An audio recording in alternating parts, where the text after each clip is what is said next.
What's up, YouTube? It's Aaron Page. I'm back with another video for you guys today. Okay, so look, we're going to be talking about this video about this podcast channel. They're like a red pill channel called Fresh and Fit. And I've watched a little bit of their content. I don't really necessarily agree with a lot of the things that they say.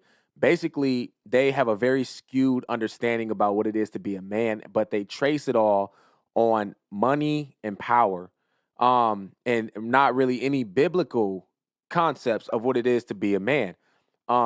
So this lady gets on their podcast and she's a Christian. Now, I don't really know about the lady too much, but all I can say is that she had an epic response to one of their questions asking about what you would do in a situation if a man was to have a baby with another woman outside of marriage and that woman happened to pass away. So let's go ahead and hop into this video. Let's see what she said and let's react to it. Let's hop into this video right now. You find out that your husband just had a kid with another woman. Unfortunately, this woman passes away while giving birth. What would you expect your husband to do with the baby? Wow. Karma's Okay, so you find out your husband had a kid with another woman and that woman passes away. What would you expect the man to do with this baby? Let's see what they say. Be honest. Be honest. So, ladies, you find out that your husband just fucked another chick and had a kid with her, but the woman passed away at birth. What do you expect your husband to do with the baby? What you gonna do? Was it just like a one-night stand? Yeah, Yeah, pretty much. Oh. What should he do? I want to say nice and keep the baby, but if he's not even like in a relationship with her and like did he know about it? Did No, he the know that kid's out. The kid's out. It's not about keeping Yeah, the kid. yeah. The kid's out. She died during the birthing process. Did he know that she was pregnant?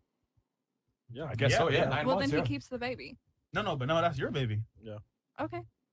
Oh, Did You he keep cheat it? on me? Yes. Yes. nigga. Oh, okay. He can keep the Stupid. baby, but I'm leaving. Okay, so You you're leave out. your I respect that answer. That's fucked I up. Okay, respect so that you answer. expect him to keep the kid, but you're out. Well, he fucked around and cheated, so now he has an 18 or forever commitment. But he want to do it with you. Well, too bad. What the? Okay. All right. I guess she ain't that loyal. Yeah, fucking cat. It's not loyal. Yeah, okay. Loyalty test. I'm out. Turn into fucking Goku. So they expect her to be able to stay with the person. And this goes back to their mindset and how they think. They don't care. They say that men can cheat as long as they have the resources to take care of whatever responsibilities they have. But they say women should never cheat. And I agree. I don't think anybody should ever cheat. It doesn't matter who you are.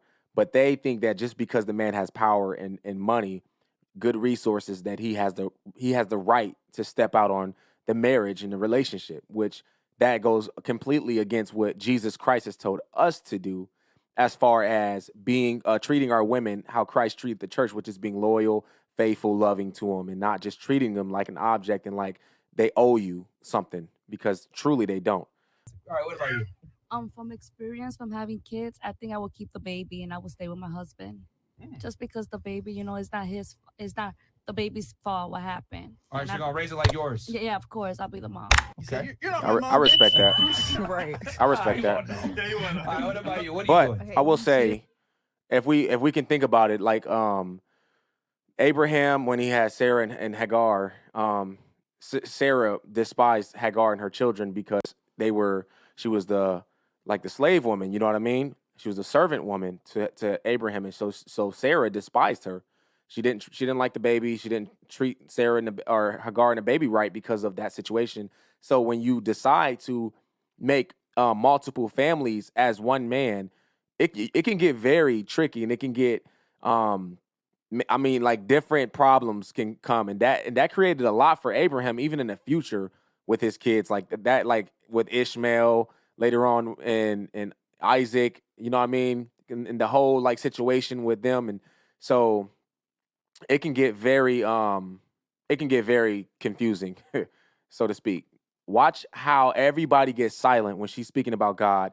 Watch how everyone is honestly in awe of what she's saying. And then look at how the people in the podcast, look at how they respond to it, okay?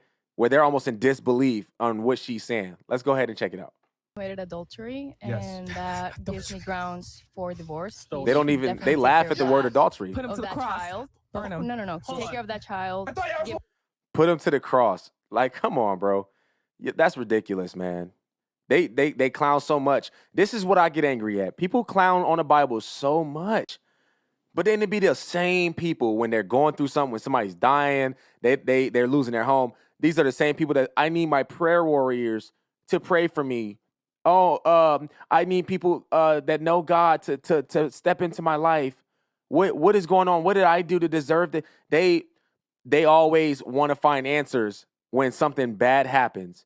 But when their lives are normal and they're just cool, no real crazy problems, they just jump. It's like it's like Moses and the Israelites. Like they go back to what they want to do. Like they go back and serve their own God, and they don't care. No. He committed adultery, and Wait. Christianity allows us Oh, shit. to. Just so Pastor Yeah. Fresh I coming in. understand this, right? This guy right here, this guy's a Christian. The guy that's speaking right now is a Christian, so to speak. He's not a Christian, but he claims Christianity. What is the marriage vow for Christians?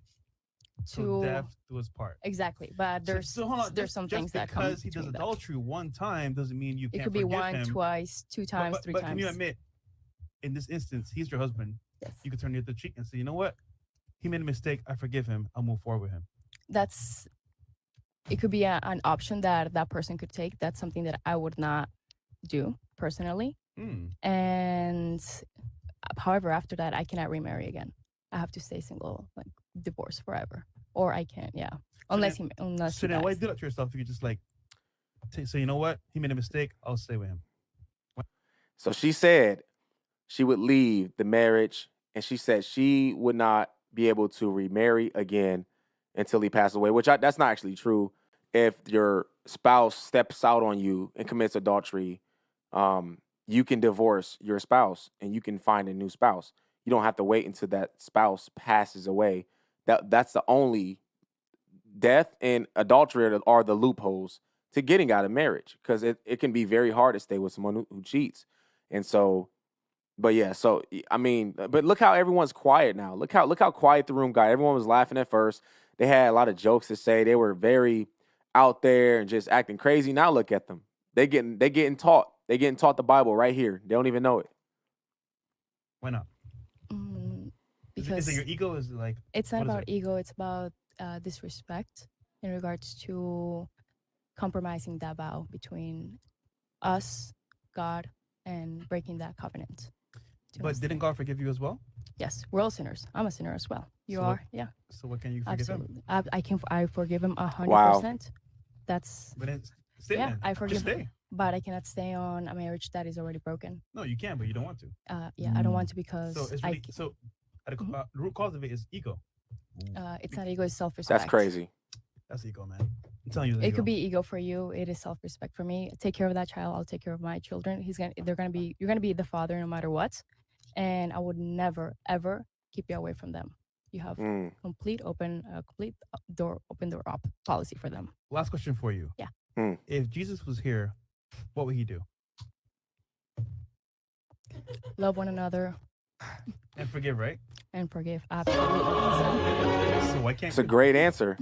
If Jesus was here, what would he do? So first of all, Jesus would never be in that circumstance where first of all, he wouldn't have married. That wasn't his plan.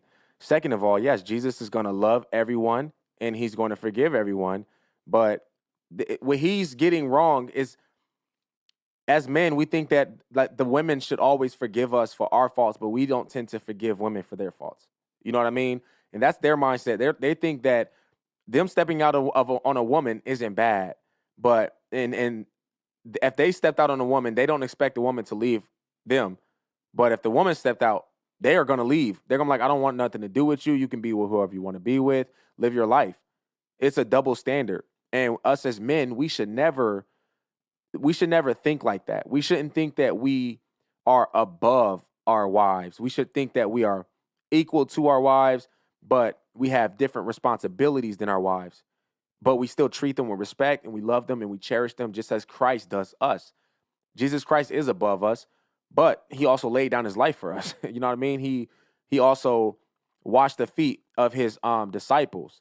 You know what I'm saying? He didn't flaunt and act like he was something greater than his disciples, even though he was. He humbled himself. And that's what us as men, we have to humble ourselves, even though in reality, in essence, we may make more money than our wives. We're stronger. We can probably take more. You know what I'm saying? But we have to humble ourselves and treat our wives like our cherished jewel. And they lack that because of their mindset. They don't have the Christian mindset. They don't have Jesus in their life. I forgive him. No, I do. but- I do forgive him, but that doesn't mean that I have to take him back like nothing ever happened. Because there's consequences for every single action. There's consequences for you to cheat on a marriage, for me to Wow. also leave, because that means that that child is going to grow up without a father full time. So there's also consequences for that. If you Wow. decide to go with another woman, have that child, that's okay. But That's your decision. But you know why I asked that question? Mm-hmm. Because a woman that's not in the faith might stay, but if you're in the faith and you leave, this tells me like it doesn't matter if you're like in religion or not. It's up to that like individual. So I'm saying, for example, yes, you can leave, but ultimately speaking, what's better for the kid and for like longevity? Oh, for the kid is to have a father, obviously, and a mother. Yeah. Yeah, but It's a very tough question. I know. it's super difficult Yeah, I know. It's because very. I'm saying this as a 24-year-old. I might change my mind when I'm 30, 35. And what if I have 3, 4, 5 children? Yeah. And I also have to look at the type of person that I'm marrying and the type of mistake. For example, I don't know, I cannot judge on something that I haven't experienced, but It's very I difficult to- ask God for a lot of wisdom in regards to that, because I don't want to make Wow. the wrong step, because that's going to end up affecting multiple people, myself, himself, the children, his family, my family. And yeah, it's detrimental for Okay. every single one of us. I got you. Man, I think she definitely brought their attention to the truth. You can feel the truth in what she's saying. Everyone got quiet. Those women were learning at that point. They weren't just there talking. They were learning, okay? They were hearing the Bible, hearing what God is saying to one of his people. I don't know her life. I don't know exactly what she's been through. I don't know what she's doing right now, if she's saved or not. But in what she was saying, you can tell that she has knowledge of who God is and what God desires out of us. And it is a tough question that they ask. I think they definitely tried to get her tied up in that question. I think they tried to get her to say something that may have made her sound foolish. But at the end, she ended up like sounding, very educated, and ended up making everyone change their opinions. Everyone got quiet about the whole situation. And even the guy that was talking to her was like, yeah, it's a tough situation. And he even backed down from his position. You know what I mean? So anyways, let me know what you guys think about this video in the comment section. Appreciate y'all watching. If you're new to this channel and you like what you see, okay, go ahead and hit that subscribe button. Hit the post notification bell so you do not miss another video. All right, my name is Aaron Page. I'll catch y'all on the next one. I'm out.